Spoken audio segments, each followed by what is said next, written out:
আল্লাহ পাক আজকে আপনাকে হয়তো 1 কোটি টাকা দিয়েছেন, কালকে আল্লাহ না করুক 1000 টাকার জন্য মানুষের কাছে হাত পাততে বাধ্য করতে পারেন আল্লাহ পাক। এমনও কিন্তু দিন আসতে পারে, দিন সবার সবসময় সমান থাকে না। আজকে আপনার কাছে 1 কোটি টাকা আছে, কিছু মনে হচ্ছে না। কালকে কে জানে, আল্লাহ না করুক যে 1000 টাকা কারো কাছে চাইতে হচ্ছে, 1000 টাকার জন্য ঠেকে গেছেন, হতে পারে না? রিজিককে মানুষ তাজিম না করলে রিজিক দূরে চলে যায়। দুটো বিষয় খেয়াল রাখবেন, দুটো বিষয়। এক হচ্ছে মাঝে মাঝে মনের মধ্যে কিছু আমল করার ইচ্ছা আসে না? মনে হলো যে আচ্ছা একটু 10টা আয়াত পড়ি, মনে আসে না মাঝে মাঝে? এমন মনে হয় না? ওই সময় এই যে মনের মধ্যে যে এই ইরাদাটা জাগ্রত হওয়া, এটাকে আমরা বলি ওয়ারিদ। অন্য ভাষায় আপনি বলতে পারেন মেহমান। কি বলতে পারেন? এটা আল্লাহর পক্ষ থেকে আপনার কলবের মধ্যে মেহমান হিসেবে এসেছে। এখন আপনি যদি আমলটা করেন, সেই মেহমান বারবার আপনার কলবে আসবে। যদি আপনি ওই সময় আমলটা না করেন, মেহমান চলে যাবে, মেহমান অসম্মানিত হলে পরে আর আসবে না। একইভাবে রিজিক আল্লাহ পাক দিয়েছেন, এর তাজিম যদি করতে পারেন রিজিক বেশি আসবে। রিজিকের তাজিম সম্মান করতে না পারলে রিজিক আসবে না, বেশি কমে যাবে। উসমান রাদিয়াল্লাহু আনহু সবচেয়ে ধনী ছিলেন না? কেন জানেন? কেন? এটা কি জানেন কেন ধনী ছিলেন? একে তো তিনি প্রচুর দান সদকা করতেন, এটা তো আপনারা জানেনই। আরেকটা জিনিস অনেকে জানে না, তিনি উটের পিঠে বসেছিলেন, কিছু একটা খাচ্ছিলেন, এই 2-1টা দানা পড়ে গেছে নিচে। উটের পিঠ থেকে নেমেছেন, নেমে সেই দানা উঠিয়েছেন, পরিষ্কার করেছেন, ধুয়েছেন, আবার খেয়েছেন। তার এই 2-4টা দানার কোনো কিন্তু মানে পরোয়া না করলেও চলে, তার প্রচুর অর্থ সম্পদ আছে। এত অর্থ সম্পদ যে তাবুক যুদ্ধের দিন 30,000 সেনাবাহিনীর দায়িত্ব নিয়েছেন। 30,000 সেনাবাহিনীর দায়িত্ব নিয়েছেন। সেনাবাহিনী যাবে, থাকবে, খাবে, তাঁবু টাঙাবে, সব দায়িত্ব তার। 30,000 সেনাবাহিনীর দায়িত্ব নেওয়া কি চারটাখানি কথা? তো এই সাহাবী কয়েকটা খাবারের দানা উঠিয়ে খেলেন। নবী সাল্লাল্লাহু আলাইহি ওয়াসাল্লাম বলেছিলেন, তোমাকে আল্লাহ পাক রিজিক বাড়িয়ে দিবেন না কেন? তুমি রিজিকের যে তাজিম, যে সম্মান তুমি করো, এর বদৌলতে আল্লাহ পাক তোমাকে বেহিসাব রিজিক দিবেন। দুইটা বিষয় খেয়াল রাখবো।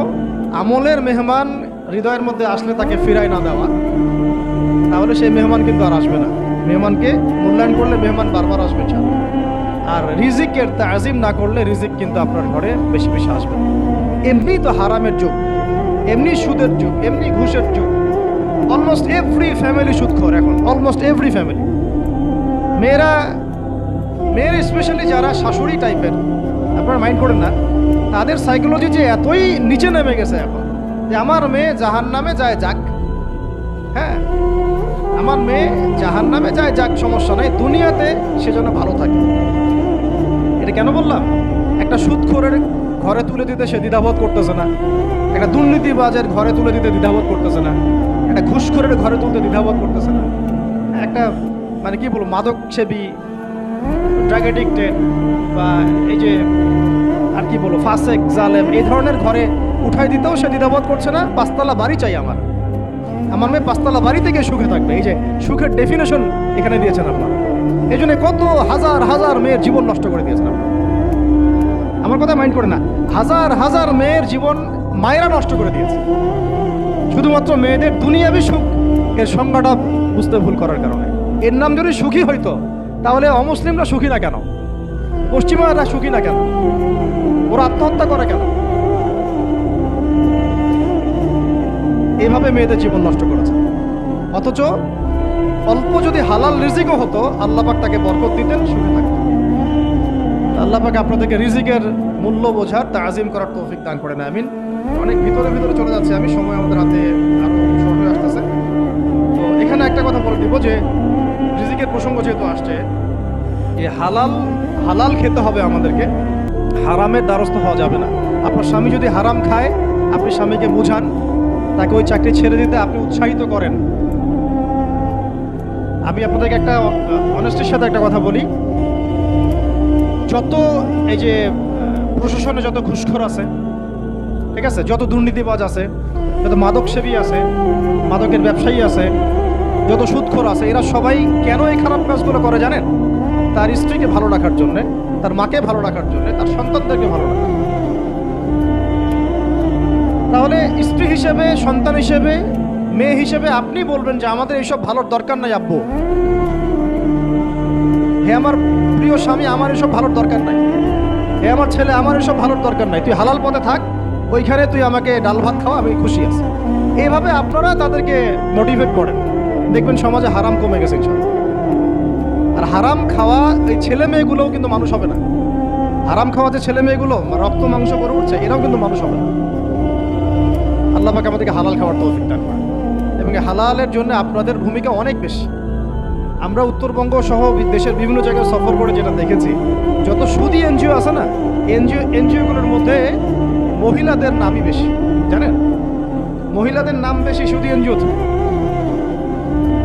তো এই দাওয়াতগুলো আমরা মা বোনদেরকে দিতে চাই যে কোন অবস্থাতে যেন হারাম রিজিকের দিকে আপনারা না ধাবিত হন, এবং রিজিকে তাজিম করেন, পরিবারের মধ্যে হৃদ্যতা ভালোবাসা বজায় রাখেন, একে অপরকে বিশ্বাস, সম্মান এবং শ্রদ্ধা করেন। ইনশাআল্লাহ তাআলা আপনাদের পরিবারও সুখী হবে, রিজিকও সুন্দর হবে এবং রিজিকে বরকত হবে ইনশাআল্লাহ। এরপরে আমি একটা পয়েন্ট নোট করেছি, বলে শেষ করে দিচ্ছি যে এটা স্পেশালি আমি আমাদের ওইসব দিনই বোনদেরকে বলতে চাচ্ছি যে বোনেরা এখনো বিয়ে শাদী করেন নাই। সেটা হচ্ছে যে বিয়ে করার আগেই দিনের বেসিক লেখাপড়া শেষ করেন। এত পাগল হওয়ার দরকার নেই। চরিত্র হেফাজত হচ্ছে না, রোজা রাখেন, ঠিক আছে? দিনই পড়াশোনা আগে শেষ না করে বিয়ে করতে যায় না। বহু আলেমা যারা মাদ্রাসা লাইনের ছাত্রী ছিল, দিনই পড়াশোনা শেষ না করে বিয়ের পিড়িতে বসার কারণে কেরিয়ার ধ্বংস হয়ে গেছে। বিয়ে পরে করেন, আগে পড়াশোনাটা, তুলনামূলক পড়াশোনাটাকে শেষ করে নেন। তুলনামূলক পড়াশোনা শেষ করতে 18 থেকে 20 বছর বেশি লাগে না। যদি আপনি শুরু থেকে শুরু করেন, একদম 18 থেকে 20 বছর হতে হতে আপনার পড়াশোনা মোটামুটি শেষ হয়ে যাবে। আর যে সাবজেক্টগুলো বললাম আমি, ওইগুলোই বেসিক পড়াশোনা। এখন এটা হয়তো সবার ভাগ্যে নসিব নাও হতে পারে, সেক্ষেত্রে বিকল্প অপশন আমরা যাব। কিন্তু আগে মূলনীতি হচ্ছে একটা লেভেল পর্যন্ত পড়াশোনা করার পরেই বিয়ে করেন, কারণ বিয়ের পরে আপনার যত রেসপন্সিবিলিটি আসবে, এটা তখন পড়াশোনা মেনটেন করা এতটাও সহজ না, প্রায় অসম্ভবের পর্যায়ে পড়ে যায়। আর দু একটা বাচ্চা কাচ্চা হয়ে গেলে তো তখন আর কোনো কথাই নেই। তাহলে আপনারা কি আমাদেরকে আয়েশা রাদিয়াল্লাহু আনহার মতো একটা প্রজন্ম দিতে পারবেন না? যদি এটা আপনাদের উদ্দেশ্য হয়, সেক্ষেত্রে কি পড়াশোনা শুরু থেকে করা উচিত না?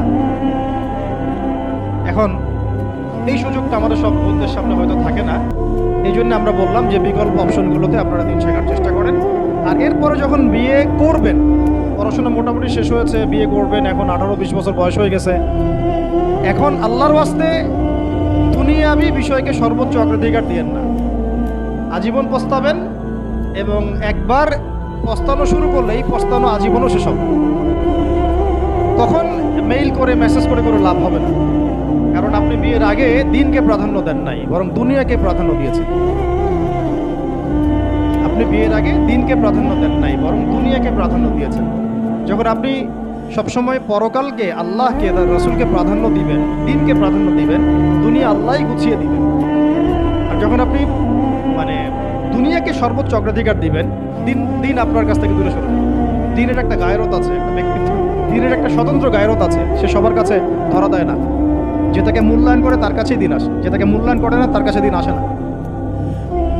দিনদার ছেলেকে প্রাধান্য না দিয়ে বিয়ে করতে যায় না, জীবনটা ধ্বংস হয়ে যায়।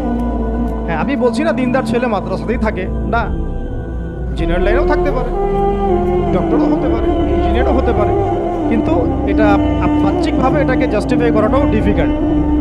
কিছু কিছু ক্রাইটেরিয়া দেখে আপনি একটু আন্দাজ করতে পারেন, পুরোপুরি হয়তো কখনোই বুঝতে পারবেন।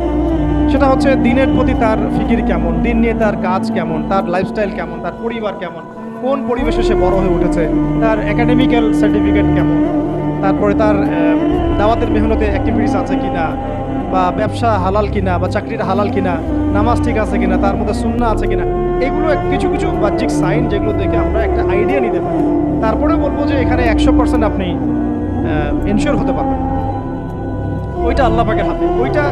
ওইটাও যদি এনশিওর করতে চান তাহলে কি করতে হবে? তাহলে নিজেকে দিনদার হতে হবে।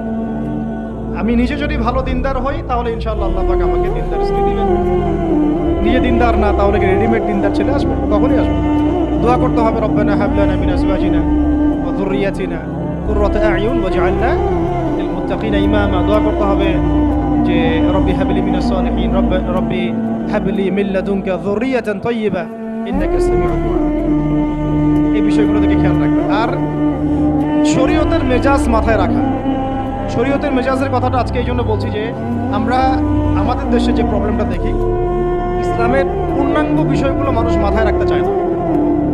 ইসলামে যেমন নামাজ, রোজা, হজ, যাকাত আছে, ইসলামে কিন্তু দাওয়াত, তাবলীগ, জিহাদও আছে, তাই না? ইসলামে কিন্তু শরিয়া আইনও আছে, হুদুদ, কিসাস আছে, ইত্যাদি আছে।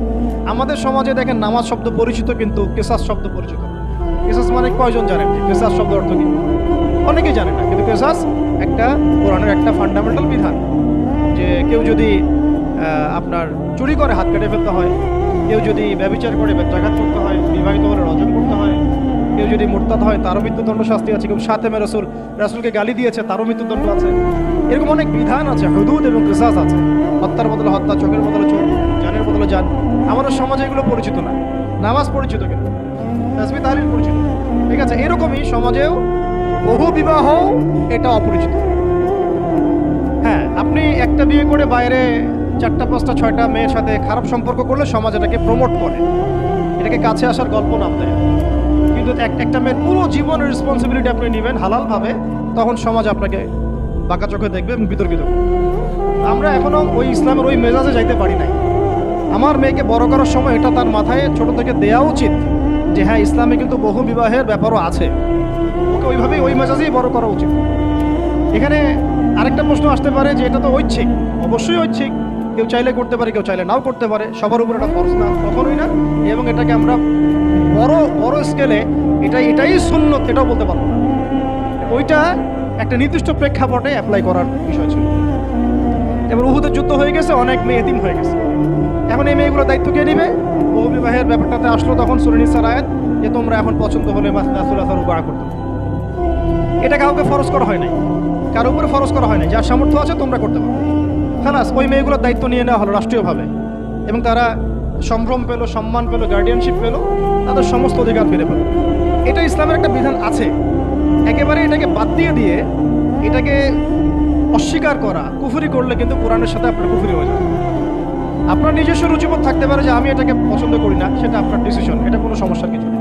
এমনকি ইসলাম আপনাদেরকে বলেছে যে মেয়ের অনুমতি ছাড়া তাকে বিয়েও দেওয়া যাবে। সবার নিজস্ব জায়গা থাকতে পারে, কিন্তু ইসলামের প্রত্যেকটা বিধানকে মাথায় রাখা যে এটা ইসলামের একটা অংশ। না হলে আমরা অনেক সামাজিক সমস্যার সমাধান দিতে পারব। বাংলাদেশে এখন 6 লক্ষ মেয়ে আছে যারা এতিম, অবিবাহিতা, বিধবা, আরও বেশি। আমরা রাষ্ট্রীয়ভাবে তাদের কোনো ব্যবস্থা করতে পারবো না, সম্ভব না। এইখানে মেয়েদেরকে, যেহেতু মেয়েদের মধ্যে আমি কথাগুলো বলছি, এই জন্য আমি এই কথাটা টাচ করলাম যে ইসলামের পূর্ণাঙ্গ বিষয়গুলো আমাদের মাথার মধ্যে রাখা, যে আমাদের যেন এমন কোনো বিষয়কে